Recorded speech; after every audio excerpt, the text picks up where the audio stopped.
Hujambo mtazamaji, kutoka idhaa ya Kiswahili ya Radio China Kimataifa. Hii ni Nuru ya Mashariki tuliyokuandalia hii leo. Watu kote China waliadhimisha sikukuu ya kati ya msimu wa vuli siku ya Jumatatu, wakishiriki katika shughuli mbalimbali za kitamaduni za jadi. UNHCR yakubali azimio la kukuza haki za kiuchumi, kijamii na kitamaduni. Waziri wa utamaduni wa Nigeria atoa wito wa uwezeshaji wa wanawake kwa ajili ya jamii imara. Kwa hizi na habari nyinginezo nyingi, jumuika nami Khamis Daruesh.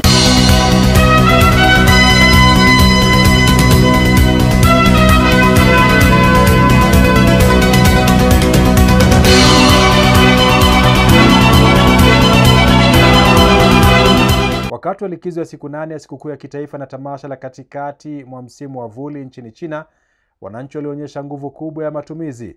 Migahawa, maduka na maeneo ya utalii yalijaa watu, yakionyesha ongezeko la matumizi ya ndani, huku bidhaa za kiteknolojia na burudani pia zikivutia watumiaji wengi.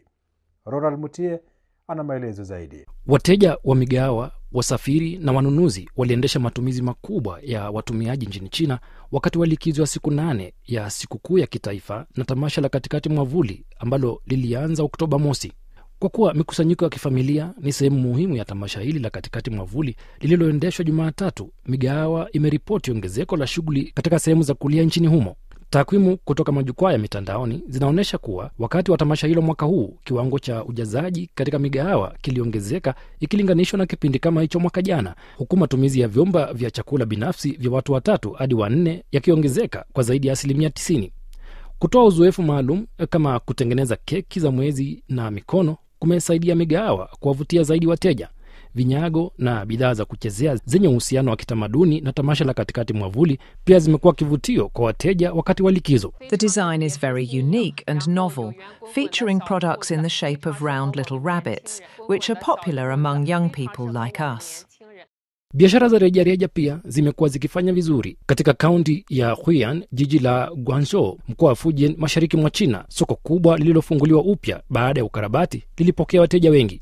Huko Ruiyan, jiji ndogo katika mkoa wa Zhejiang, mashariki mwa China, chapa 54 mpya zilifunguliwa kabla ya tamasha hilo katika jumba kubwa la biashara ambalo lilitembelewa na zaidi ya wateja 1600 katika siku 6 za mwanzo wa likizo, ongezeko la 17% ikilinganishwa na mwaka uliopita. Kwa wanunuzi wa mtandaoni na madukani, bidhaa rafiki kwa mazingira na zile za teknolojia mpya zilikuwa maarufu zaidi. Kwa kuwa familia nyingi zilikuwa zikisaka burudani wakati wa likizo, mapato ya sinema yalifikia yuan bilioni 1.6 ambazo ni sawa na dola za Kimarekani dola milioni 225 katika siku ya 7 ya likizo. Watalii wa kuingia nchini wakihamasishwa na sera mpya za kuingia bila visa, upanuzi wa huduma za kurejeshewa kodi na urahisishaji wa malipo umewavutia zaidi. Katika bandari ya Heiho mkoani Elojiang, kaskazini mashariki mwa China, idadi ya watalii wa kuingia nchini katika siku 6 za kwanza za likizo iliongezeka kwa 38.46 ikilinganishwa na kipindi kama hicho mwaka jana. Kwa upande wa safari za barabarani kwa kutumia magari yanayoendeshwa kwa nishati badala, sekta inayokuwa kwa kasi zaidi nchini China, magari yaliyokuwa yakitumia mtandao wa magari ya gridi ya taifa yalichukua jumla ya kilowati saa milioni 52 katika vituo vya kuchaji vilivyoko katika vituo vya huduma za barabara kuu, kiwango cha juu zaidi kuliko kipindi kama hicho mwaka jana. Mashirika ya gridi ya taifa na gridi ya China Southern yamepeleka vitengo zaidi vya kuchaji magari vinavyohamashika na magari ya kuchaji kusaidia magari ya umeme wakati wa safari za likizo. Baraza la Haki za Binadamu la Umoja wa Mataifa UNHRC katika kikao chake cha 60 kilichofanyika Jumatatu limepitisha kwa kauli moja azimio la kukuza na kulinda haki za kiuchumi, kijamii na kitamaduni katika muktadha wa kushughulikia tofauti za kijamii. Simi Wanjala anaarifu zaidi.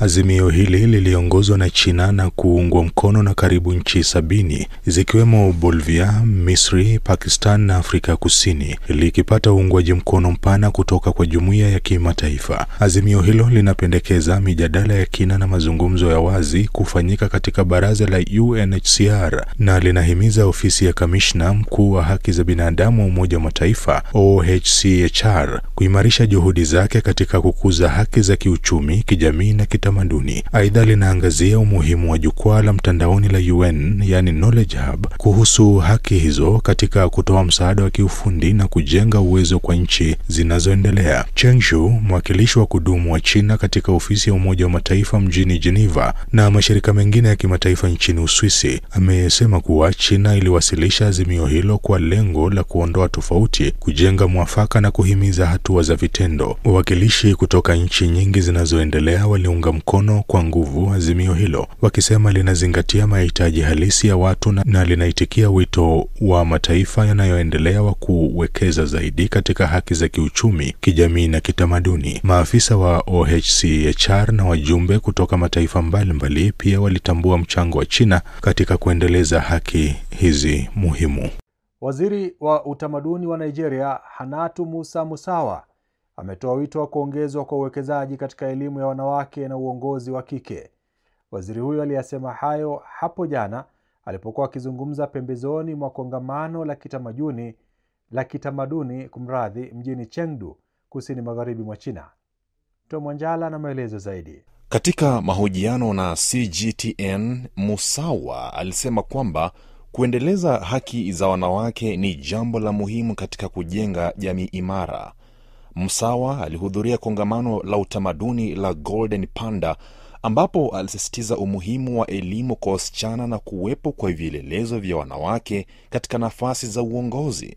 Most of the African administrations now are being very active in ensuring that we raise the chances of women, whether in leadership. But because of the culture and because of the different traditions, it has been very difficult for us to push that through. So we continue to imbibe that through the educational system. We continue to see we push women into education. And what is important with us being in positions of leadership is that we can show other women in our communities that it is possible, because if we are able to do it, they're able to do it as well. Aidha, Musawa alionyesha nia ya kujifunza kutokana na mafanikio ya China katika masuala ya haki za wanawake, akitaja uongozi wa wanawake nchini humo kama chanzo cha msukumo na ushirikiano wa baadaye. I've seen in China, women leadership seems very important. So this is another thing that we want to learn and to see how we can participate and partner with China and be inspired by China. China inatarajiwa kuwa mwenyeji wa mkutano wa kimataifa wa wanawake mjini Beijing mwezi huu, ikiwa ni maadhimisho ya miaka 30 tangu mkutano wa dunia wa wanawake wa mwaka 1995. Katika jiji la Dalian, kaskazini mashariki mwa mkoa wa Liaoning, wakazi walikusanyika katika bustani ya umma kujaribu sanaa ya kukata karatasi za mapambo na kutengeneza keki za mwezi, yani mooncakes, wakidumisha uhusiano wa kijirani katika mazingira ya furaha sikukuu ya kati ya msimu wa vuli. Katika jiji la Yinchuan, kaskazini magharibi mwa mkoa wa Ningxiahu, maelfu ya keki za mwezi zilitengenezwa kuwa keki moja kubwa ya mfano wa mwezi ili kupamba bustani ya umma, na baadaye ziligawiwa bure kwa wageni kama baraka za sikukuu. Katika mkoa wa Sichuan, kusini magharibi mwa China, wakazi wa wilaya ya Beichuan-Chang walifanya ngoma za joka na kushiriki maandazi ya mwezi yanayowakilisha umoja wa kifamilia. Katika jiji la Haining, mashariki mwa mkoa wa Zhejiang, shughuli ya kipekee zaidi jioni ya sikukuu hiyo ilikuwa kutazama mawimbi makubwa ya mto Qiantang yakipanda chini ya mwanga wa mwezi, huku onyesho la mwanga likipamba uzuri wa tukio hilo. Kaskazini mashariki mwa mkoa wa Jilin, majukwaa yaliwekwa kwenye meli za kitalii kwenye mto Songhua ili watu waweze kufurahia mwezi kamili wakiwa na familia zao, huku wakitazama maonesho ya kitamaduni. Wilayani Shoshan, mashariki mwa mkoa wa Anhui, kulifanyika ngoma ya tochi ya maelfu ya miaka, ikiwakilisha baraka na matumaini ya siku zijazo. Katika eneo la kihistoria na kitamaduni la Shanshanghang, jiji la Foju, mashariki mwa mkoa wa Fujian, Maonesho ya jadi yaliyokuwa na mchanganyiko wa lahaja, nyimbo za jadi na tamthilia za kienyeji yaliwafurahisha wakazi na watalii. Katika jiji la Huaihua, katikati mwa mkoa wa Hunan, ngoma za kitamaduni zilionyesha uhai wa tamaduni za wenyeji kwa wageni. Katika jiji la Xi'an, kaskazini magharibi mwa mkoa wa Shanxi, maonyesho ya kitamaduni yalifanyika katika maeneo maarufu ya kitalii, huku watalii wakipiga picha na kufurahia tamasha hilo. Usiku wa Jumatatu, onyesho la sauti na mwanga la kuvutia lilifanyika kwenye ziwa Taiho katika jiji la Wuxi, mashariki mwa mkoa wa Jiangsu. Droni na fataki zilipamba anga la usiku zikiunda mandhari ya kuvutia. Katika jiji la Zhongshan, kusini mwa mkoa wa Guangdong, maelfu ya droni zilipaa angani zikitoa burudani ya macho iliyounganisha teknolojia na utamaduni. Mji mkuu wa China, Beijing, uliwapokea watalii kwa zaidi ya matukio 3,300 ya kitamaduni na utalii wakati wa likizo ya siku 8 ya sikukuu ya kitaifa na sikukuu ya kati ya msimu wa vuli iliyoanza Oktoba mosi. Karibu sasa kwenye sehemu yetu ya Ifahamu China, na leo Zakia Pong yuko mkoa wa Jilin. Anatufahamisha jinsi makampuni ya wastani yanakuwa kwa haraka katika kutengeneza bidhaa zao kwa kutumia teknolojia za kisasa, uvumbuzi na kukumbatia teknolojia mpya.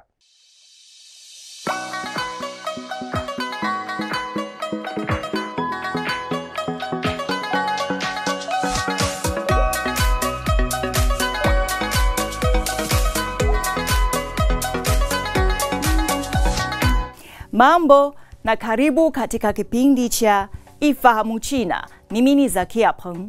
Makampuni matatu katika mkoa wa Jilin wa kaskazini mashariki mwa China yanatoa mifano halisi ya mkakati mpya wa mageuzi ya viwanda nchini China kwa kusukuma zaidi biashara ndogo na zenye ukubwa kati kuwa kampuni ya jitu dogo ambayo yanajishughulisha na uzalishaji, utaalam katika soko la biashara na kujivunia teknolojia ya hali ya juu.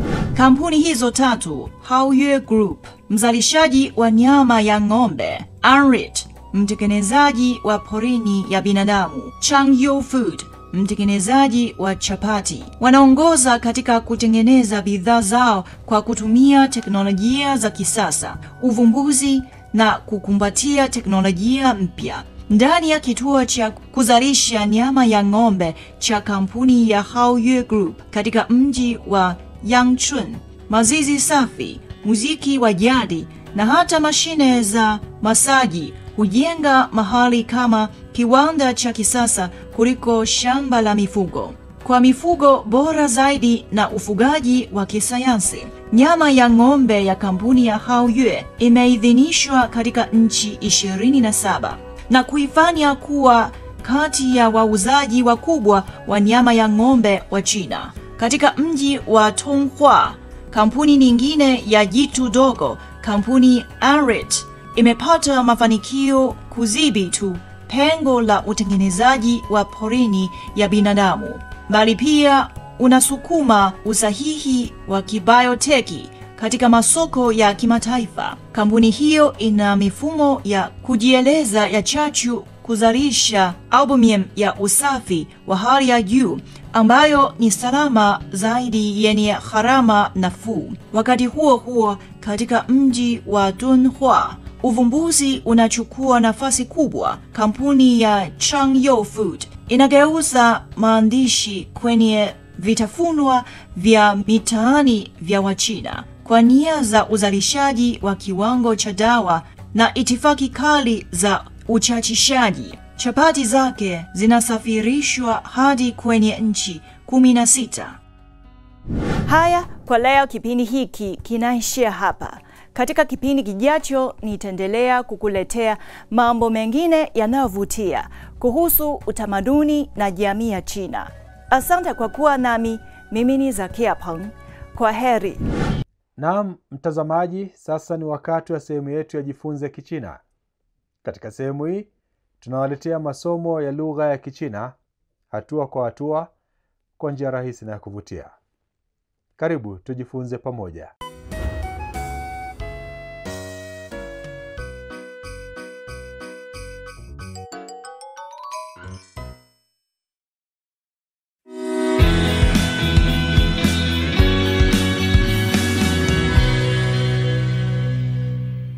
Hamjambo, karibuni katika darasa la Kichina la YCT. Somo la YCT ni mfumo wa mafunzo ya lugha ya Kichina unaoongoza watoto kujifunza Kichina kwa ufanisi na kuinua kiwango chao cha uelewa wa lugha ya Kichina kwa pande zote. 第6课，包子多少钱一个？ Sikiliza rekodi hii na usome. 钱钱茶茶 Sasa tunajifunza maneno mapya. Tafadhali soma baada ya sauti zilizorekodiwa. 买买多少多少块块杯杯太贵了太贵了 Kinachofuata tuangalie matumizi ya maneno haya. 买 Tafadhali soma nami maneno haya. 买包子，买包子多少多少钱？多少钱多少本书？多少本书块2块钱。 2块钱杯一杯茶，一杯茶太贵了太贵了。 太贵了 Kiasi gani?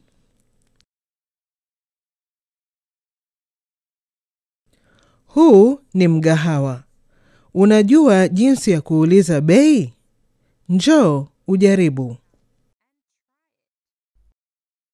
包子多少钱一个 3块， 面条多少钱一碗 20块， 米饭多少钱一碗 5块， 水多少钱一瓶 2块， 一共多少钱 30块。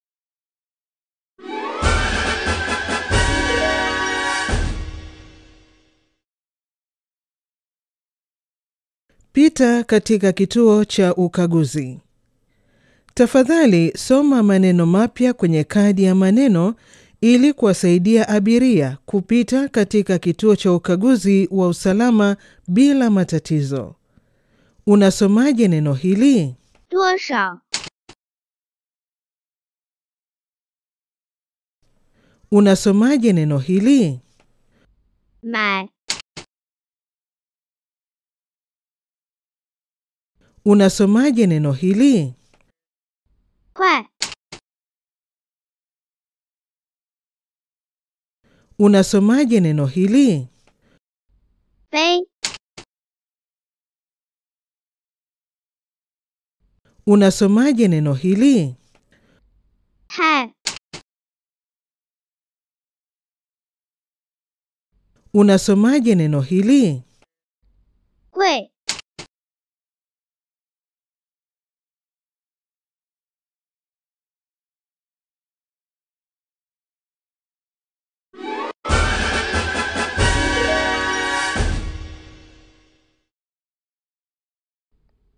Kazi ya nyumbani kwa leo ni kusoma maneno mapya. Kesho tutaendelea kucheza mchezo wa maneno. 再见 Na ni hulka ya kimaumbile kwamba kila kilicho na mwanzo hakikosi kuwa na mwisho wake. Na kufikia hapa mtazamaji, ndipo napohitimisha kipindi cha Nuru ya Mashariki kwa siku ya leo.